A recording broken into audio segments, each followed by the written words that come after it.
अब वो आगे जिनके पेट में बड़े मरोड़ उठ रहे थे, बड़ी दर्द हो रही थी, राठी साहब की आप बात कर लीजिए मेरे साहब, जो इंग्लिश कंट्री में बैठ के इंडिया के फ्यूचर के फैसले कर रहे हैं, इंडिया की आवाम को बता रहे हैं कि आपने क्या करना है। ओ भाई साहब, लो आपके फितने ने क्या रंग लाया, जरा आप हमें भी बता दें। आपका फितना उधर का उधर ही दब गया, उधर ही रह गया, क्योंकि हमेशा वोट मैडम उसको मिलता है जिसने काम किया होता है। काम करने वाले को वोट मिलता है, बातें करने वाले को वोट नहीं मिलता।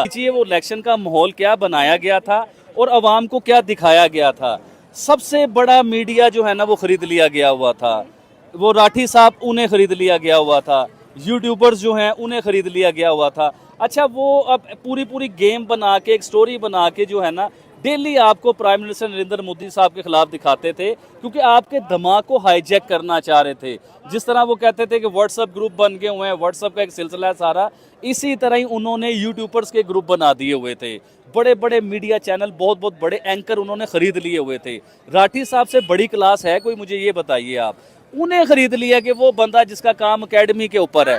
आप उन्हें ध्रुव रेठी ना कहे, उनका एक नाम बताया, आपके फैंस ने याद होगा। जी बिल्कुल कहा था, जर्मन शेपर्ड जो है ना, लेकिन देखिए मैं तो ऐसे ही आपको पता है वर्डिंग यूज करता नहीं हूँ तो लेकिन आपके फैंस कहते थे कि आप भाई क्लियर करे वो ध्रुव रेठी नहीं है, वो जर्मन शेपर्ड। मैडम मेरे फैन जो है ना बड़े जज्बाती हैं और बड़े पढ़े लिखे हैं और बड़े जीनियस लोग हैं, और वो जो कह रहे हैं सच कह रहे हैं, गलत नहीं कह रहे हैं। देखें, तमाचा तो पड़ गया ना, मुंह पे पड़ तो गया, नजर तो आ गया उन्हें कि देखो मैंने पूरे भारत में इंतशार फैलाने की कोशिश की। भारतीय लोग पढ़े लिखे हैं, उन्हें ये आइडिया नहीं था, शायद वो भूल गए हैं। वो ये सोच रहे थे कि मैं अकेला पढ़ा लिखा हूँ और मैं अकेला समझदार हूँ और मैं लोगों के दिमाग के साथ खेल सकता हूँ। उन्हें ये आइडिया नहीं था कि इंडिया अब वो वाला 10 साल पुराना मनमोहन सिंह वाला भारत नहीं रहा, वो भारत चेंज हो गया है। उधर पढ़े लिखे लोग हैं, दुनिया में उनका नाम है, वो माने जाते हैं। नमस्कार दोस्तों, मेरा नाम अनुज धीमान और आप देख रहे हैं नेशन ब्रो। भारत के अंदर विपक्ष, खासकर राहुल गांधी या फिर ध्रुव राठी लगातार मोदी जी के खिलाफ बातें क्या करते हैं, प्रोपगंडा क्या करते हैं। अब ये सब प्रोपगंडा एक पाकिस्तान का युवक है जो समझ चुका है, उसकी जो थॉट है उसको जानकर आप हैरान रह जाएंगे। तो पहले उसकी बातें सुनते हैं, फिर हम बात करेंगे इस वीडियो के अंदर जो बातें की गई हैं उसके बारे में। पाकिस्तान में भी लोग सच बोलना शुरू हो चुके हुए हैं मैडम, और सच बोला है। जिस चीज़ के ऊपर सारी ज़िंदगी हम लोगों ने अपनी झूठी अना बना के रखी, जिस चीज़ पे सारी ज़िंदगी हम अपने झूठ के ऊपर खड़े रहे, मियां मोहम्मद नवाज शरीफ साहब ने वो क्लियर किया। उन्होंने कहा कि जब वाजपेयी साहब पाकिस्तान आए, वो हमसे मुआहदा करके जब इंडिया पहुंचे तो पीछे से हमने हमला कर दिया, कारगिल वॉर कर दी। एक होती है बिजनेस क्लास और एक होती है इकोनॉमी क्लास। तो मोदी साहब जो है ना वो बिजनेस क्लास से ऊपर जा चुके हुए हैं, और गांधी साहब के जो ये राहुल साहब है ना, ये अभी इकोनॉमी क्लास में है। अभी इन्होंने अपनी इकोनॉमी बेहतर करनी, देखे ना इन्होंने कितनी बड़ी हैट्रिक की है। इन 5 सालों में जो इंडिया पिछले 20 सालों में तरक्की नहीं ना कर सका, वो इन 5 सालों, देखिए तरक्की तो इंडिया ने की। 10वीं इकोनॉमी पे छोड़ के गए मनमोहन साहब, उन्होंने 10वीं से 5वीं इकोनॉमी पे लेके आए। अभी उन्होंने प्रॉमिस किया हुआ है कि मैं वज़ीर आज़म बनूंगा दोबारा से तो मैं आपको तीसरी बड़ी इकोनॉमी बनाऊंगा, हो सकता है दूसरी इकोनॉमी में भी ले जाऊं। ये सब कुछ होना है, और वो लोग काम पे वोट देते हैं। अभी मैं यूपी के ऊपर वर्क कर रहा था, ये जो उत्तर प्रदेश है इसके ऊपर मैं वर्क कर रहा था। तो यूपी का आप 10 साल पुराना नक्शा निकालिए और आज का नक्शा निकालिए, आपको यूपी ऐसा लगेगा जैसे आप भारत में हो ही नहीं, आप दुबई में फिर रहे हो। इस किस्म की डेवलपमेंट हुई है उधर, इस किस्म के रोड बने हैं, इस किस्म की गाड़ियाँ चली हैं उधर, आउटस्टैंडिंग माहौल बना दिया है। तो जीतता वो है जो अवाम के लिए काम करता है, जो अवाम के साथ खड़ा होता है। वो कहते हैं ना कि जो दिखता है वही बिकता है। जी बिल्कुल, जो दिखता है वो बिकता है, लेकिन जिन्होंने 2 नंबरी दिखाने की कोशिश की वो 2 नंबरी देखते रह गए। और जिन्होंने जीतना था, अभी मुझे लोग ना बहुत से फ़ोन आज स्टार्ट हो गए आने ना, भारत से आ रहे हैं, दुनिया के और कंट्रीज से फ़ोन आ रहे हैं, और वो देखिए मुझे मुबारकबाद दे रहे हैं। वो मुझे ये कह रहे हैं कि यार आबिद भाई, आपके फेवरेट लीडर जो है ना फिर दोबारा से पावर में आएंगे और मेजोरिटी के साथ आ रहे हैं, आपको मुबारक हो। तो देखिए मेरा दिल खुश होता है कि देखिए मैंने जिस बंदे को पसंद किया है, जिस बंदे की पर्सनैलिटी को पसंद किया है, जिस बंदे के काम को पसंद किया है, जिस बंदे की पॉलिसीज़ को पसंद किया है, और वो सच्चा और एक नंबर साबित भी हो रहा है। पूरे भारत में 150 करोड़ की आबादी है, कोई छोटी आबादी नहीं है। इतनी बड़ी आबादी में इलेक्शन जीतना भी एक बात है। देखिए एक हमारा छोटा सा पाकिस्तान है, इधर 20 पार्टी हैं, और इधर जब इलेक्शन होता है तो रली मिली गंदी सी गवर्नमेंट बनती है। यानी कि सिंध वाले अलग होते हैं, पंजाब वाले अलग होते हैं, खैबर पख्तून वाले अलग होते हैं, मौलवी अलग होते हैं, हर कम्युनिटी जो है ना वो अलग अलग हुई होती है। किसी के पास 20 सीटें, किसी के पास 100 सीटें, किसी के पास 40 सीटें। हमारे पास कहले 5 सूबे हैं, वहाँ पे 26 सूबे हैं। जी हाँ, यही बताना चाह रहा था कि किसी के पास 4 सीटें, किसी के पास 5 सीटें।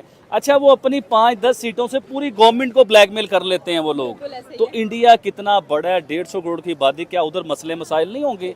सब कुछ होगा, हर कंट्री में है। अभी रिसेंटली मैं एक वीडियो सुन रहा था, उसमें इंडिया की वो चीज़ें बताई जा रही थी कि देखिए जैसे वो कुछ लड़कियों के साथ हुआ था, मैं जगह का मणिपुर शायद, मणिपुर का वाकया, कुछ लोग कहते हैं भारत में टॉयलेट्स नजर नहीं आते हैं, काफी ज्यादा कह लें कि एक किस्म की प्रॉब्लमेटिक चीजें नजर आ रही होती हैं। लोग वहाँ पर अगर उनके गंगा दरिया की बात की जाए, वो कहते हैं वो हाइजीनिक नहीं है, मतलब वो साफ सुथरा नहीं है, काफी बीमारियां वहाँ पर फैलती हैं। मतलब ये लोग काफी ये नेगेटिव देखिए कमेंट्स मैडम, पूरी दुनिया में होता है। न्यूजीलैंड में आपने देखा था कि एक पागल उठा और उसने फायरिंग स्टार्ट कर दी, मस्जिद में लोगों को शहीद कर दिया।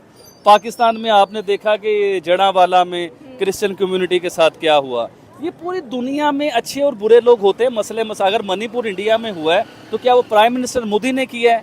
क्या वो प्राइम मिनिस्टर मोदी ने जाके कहा जी कर दो ये सारा कुछ मणिपुर में? वो तो उसके अगेंस्ट खड़े हुए थे। उन्होंने कहा था गुनहगार जो हैं उन्हें सख्त से सख्त सजा दी जाएगी। देखें, मैं एक बात आपसे करना चाह रहा हूँ, गांधी साहब जो राहुल साहब है ना, मैं इनके ऊपर एक रख के बात करना चाहूँगा कि देखें ये मोदी जी को समझ ही नहीं पाए, ये उन्हें पढ़ ही नहीं पाए, ये उन तक पहुंच ही नहीं सके। मैं राहुल साहब को एक बात कहना चाहूँगा कि जहाँ पे आपकी सोच ख़त्म होती है ना, मोदी साहब की सोच उधर से शुरू होती है। आपने ये नहीं देखना कि आपने पैंट शर्ट पहनी हुई है और मोदी साहब ने एक कुर्ता और एक पजामा पहना हुआ है। आपने कुर्ता पजामा नहीं देखना, कुर्ते पजामे के अंदर आपने दिमाग देखना है कि दिमाग क्या है, उनकी पॉलिसीज क्या हैं, वो किस तरह इंडिया को डेवलप करते हैं, किस तरह इंडिया को पूरी दुनिया में उसकी इज्जत करवाते हैं। आपने इस चीज़ को देखना। देखिए, विपक्ष इस समय इन सारी चीज़ों को नहीं देख पा रहा है, इसी वजह से वो विपक्ष बना हुआ है। लगातार कोशिश कर रहे हैं, लगातार मोदी जी के ऊपर अटैक किया जाता है, बीजेपी सरकार के ऊपर अटैक किया जाता है, लेकिन उसका नतीजा क्या निकलता है कि तीसरी बार पीएम मोदी जो है प्राइम मिनिस्टर बन जाते हैं। तो सोचने वाली बात है, लगातार प्रोपगंडा किया जाता है। जैसे ध्रुव राठी इलेक्शन के टाइम में बोल रहे थे डिक्टेटरशिप डिक्टेटरशिप। हालांकि अगर देखा जाए तो स्टेट के मुख्यमंत्री हैं जहां पर बीजेपी की गवर्नमेंट नहीं है, वहां तो बहुत ज्यादा स्ट्रिक्ट रूल है। अभी आप देख लीजिए कि बंगाल फाइल नाम की एक मूवी आ रही है और उसको लेकर जो है वो प्रेस कॉन्फ्रेंस करने गए थे अग्निहोत्री जी, और वहां पर जो बंगाल की अथॉरिटी थी उसने उनको मना कर दिया कि भैया आप इसको यहाँ पर कर ही नहीं सकते हैं। यही अगर काम किसी बीजेपी स्टेट के अंदर हुआ होता तो कह देते डिक्टेटरशिप वहां पर आ गई। तो ये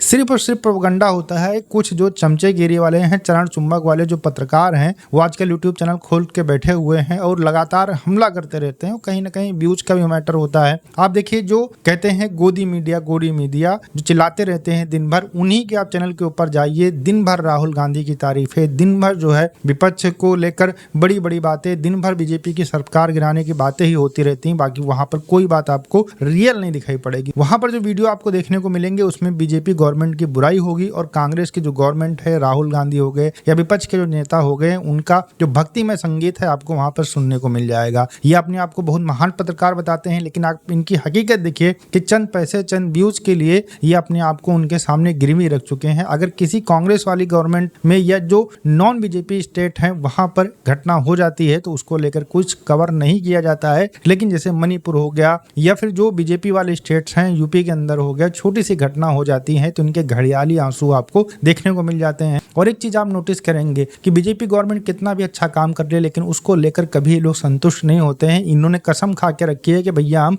राहुल गांधी के चरण चुंबक बनकर रहेंगे। फिलहाल प्रोपगंडा चाहे जितना कर दें, वोट चोरी का मुद्दा उठाया इन्होंने। भैया 2014 के अंदर कांग्रेस की गवर्नमेंट थी, उस समय इलेक्शन हुआ था, उस समय बीजेपी पूर्ण बहुमत से आई थी, तब भी क्या वोट चोरी की गई थी। ये मतलब फालतू की बातें हैं। जो वोटर लिस्ट में गड़बड़ी है वो बहुत पहले से चली आ रही है, उनको सही करना चाहिए। ये बात बिल्कुल सही है। वीडियो कैसा लगा मुझे कमेंट सेक्शन में जरूर बताइएगा। मिलते हैं नए वीडियो के साथ। नमस्कार, धन्यवाद, जय हिंद, जय भारत।